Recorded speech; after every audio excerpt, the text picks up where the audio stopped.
ధనుసు రాశి వారికి పుష్యమి నక్షత్రము, పునర్వసు నక్షత్రము, పుష్యమాసము గురువారం రోజు రావడం వలన గురుపుష్యార్క యోగాన్ని ఎలా పొందాలో ఈ వీడియోలో సవివరంగా సంపూర్ణంగా తెలుసుకుందాం.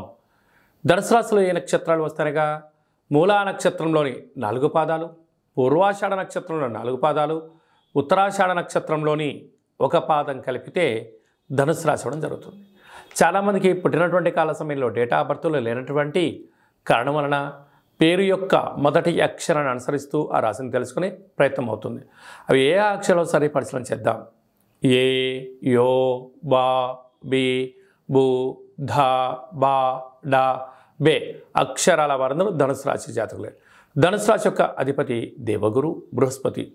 ఈ యొక్క బృహస్పతి ఈ పుష్యమాసము గురువారం రోజు పునర్వసు పుష్యమి నక్షత్ర సందర్భంగా గురువారం రావడం వలన తెల్ల జిల్లేడు యొక్క వృక్షం దగ్గర ఒక పసుపు రంగు క్లాతులో కేజింబావు శనగపప్పును పసుపు రంగుతో పసుపు పేపర్ పైన మీ కోరికలను రాసి శ్రీ వరసిద్ధి శ్వేతార్క గణపతి స్వామికి సమర్పించడం వలన రుణ సమస్యలు, రోగ సమస్యలు, శత్రు సమస్యలు తొలగిపోతాయి.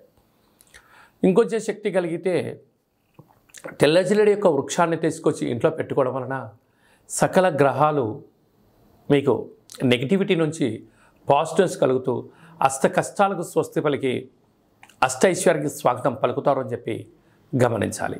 అలా కుదరలేదు, ఈ యొక్క శనగపప్పును క్లాతును బ్రాహ్మణుడికి దానం ఇవ్వడం, లేదా పక్షులకు వేయడం, లేదు శివుడికి రుద్రాభిషేకం చేసి ఈ ధాన్యాన్ని తీసుకుని వెళ్ళి గోమాతకు పెట్టడం వలన సకల దేవత ఆశీస్సులు మీకు నిత్యము శ్రీరామ రక్ష అని చెప్పి గమనించాలి. రాశిలోనే కుజుడు, రాశిలోనే బుధోప సంచార స్థితి ఉండడం వలన కుజదోష ప్రభావం కావడం వలన చిన్న చిన్న విషయాలకు ఆందోళన తగదు. అందరూ మీ పైన అధికారం చెలాయించాలని చెప్పి అతను కోసం సమయం కోసం ఎదురు చూస్తూ ఉంటారు. మీ యొక్క జ్ఞానాన్ని, మీ యొక్క సమయాన్ని, మీ యొక్క ధనాన్ని అప్పనంగా ఎలా వాడుకోవాలని చెప్పి అనేక మంది పొంచి ఉన్నారు.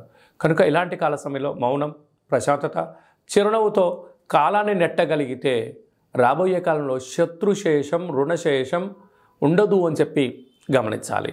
ధనావాకు కుటుంబ స్థానంలో రవి శత్రుస్థానంలో సంచారం చేయడం వలన మీ జన్మ నక్షత్రం రోజున అష్టమి పూర్ణిమ తిథి ఎందున దూరావాయు జల ప్రయాణాలు పెట్టుకోకపోవడం, అలాగనే అప్పులు ఇవ్వకపోవడం, అప్పులు తెచ్చుకోకపోవడం, ముఖ్యమైన సభలు సమావేశాలు వాయిదా వేసుకోవడం ఉత్తమోత్తంగా భావించగలగాలి.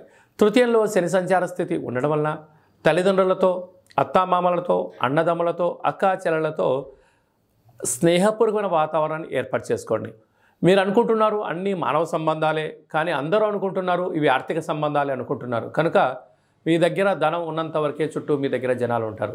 ధనం లేకపోతే అనేక రకాల సమస్యలు పొంచి ఉంటాయి అని చెప్పి తెలుసు. అర్ధాష్టమ రాహు మీ యొక్క ప్రతి కదలికను అనేక మంది గమనిస్తున్నారు. శత్రువులు పొంచి ఉన్నారు, తస్మాత్ జాగ్రత్త. సంతాన స్థానంలో గురు సంచార స్థితి ఉండడం వల్ల మీ తల్లిదండ్రులకు మీరు మీకు కలిగిన సంతానమే స్వల్పమైన మాటల భేదాభిప్రాయం ఉండేటువంటి అవకాశాలు ఉన్నాయి.